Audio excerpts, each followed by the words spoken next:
Assalamualaikum warahmatullahi wabarakatuh. Waalaikumsalam warahmatullahi wabarakatuh. Nama saya Irma Diana Sabrina. Hari ini saya akan memberikan materi tentang dokumentasi cara penyelidikan yang baik.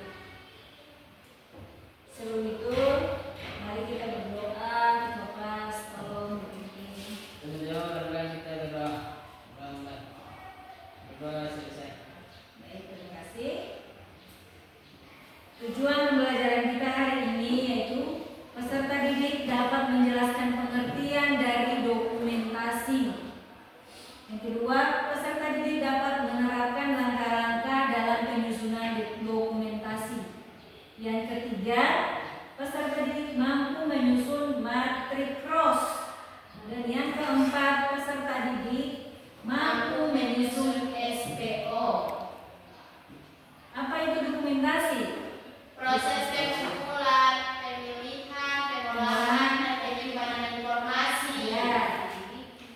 Dokumentasi itu dia berupa foto, video, catatan. Ya. Pengumpulan nih, jadi kumpulkan foto-foto, kumpulkan videonya, kumpulkan catatan-catatannya, baru dibuat pemilihan. Mana nih yang ambil? Yang diambil nih, kemudian diolah dan disampaikan dalam bentuk informasi, disimpan dalam bentuk informasi, itu dokumentasi. Fungsi dari dokumentasi itu menjadi acuan dalam penerapan prosedur.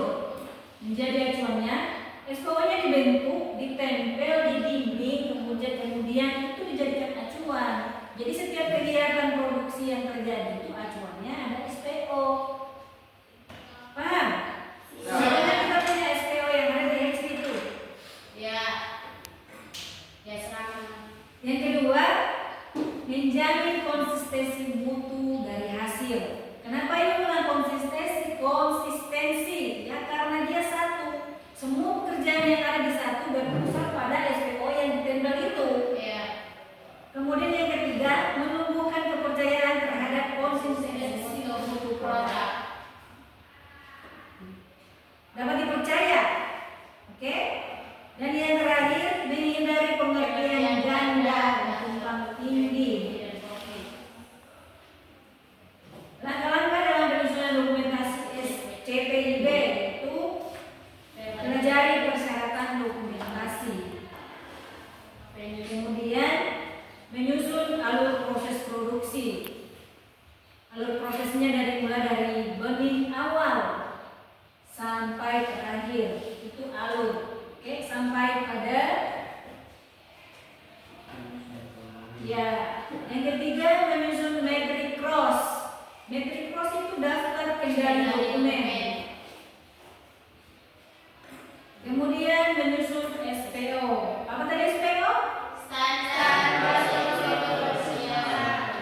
Iya. Yang kelima, menyusun formulir. Lanjut ya. Ini adalah contoh dari alur proses produksi.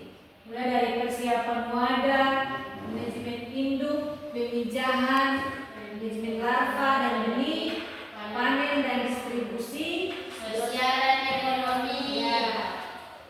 Dari 1 sampai 6 ini merupakan pengelolaan lingkungan. Jadi tadi yang ini ya, langkah-langkah ini. Yang di poin kedua, menyusun alur proses produksi. Ini alurnya, mulai dari persiapan wadah, paham? Siap. Sampai pada ini. Sosial dan ekonomi. Ini contoh matriks cross atau daftar kendali dokumen. Mulai dari persiapan wadah. Kemudian kita lihat itemnya, ruang lingkup, sterilisasi kolam, pencucian kolam, pemupukan. Nah, SPO-nya apa? SPO-nya persiapan kolam. Manajemen induk, ruang lingkupnya pemberian pakan, monitoring kualitas air, monitoring kesehatan. SPO-nya manajemen induk. Kemudian persiapan dokumen yang dibutuhkan itu formulir tentang ini semua.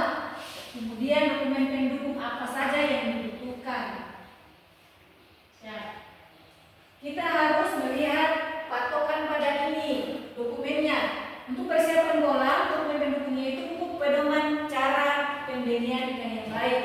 Kalau untuk manajemen induk kita harus lihat FNI sama tadi ya semua SNI. Kemudian di kolom yang terakhir itu penanggung jawab. Penanggung jawab tujuannya apa? Untuk Ya untuk jika ada terjadi masalah ininya yang ditanya. tanya ya.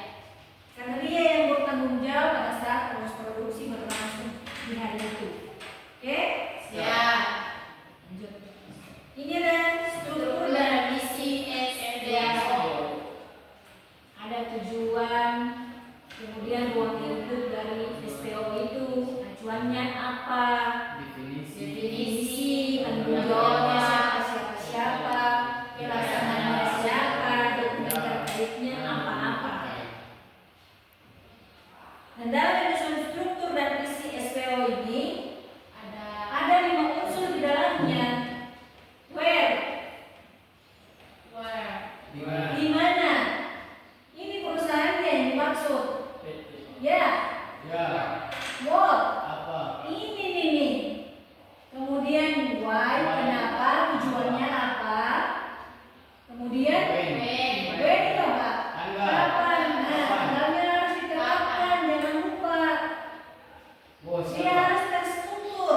Jika tanggalnya kalian lupa, maka kalian akan bingung sendiri dan itu tidak bisa dipertanggungjawabkan. Jangan lupa.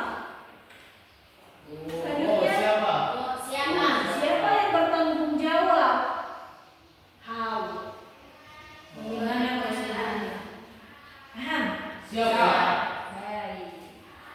Oke.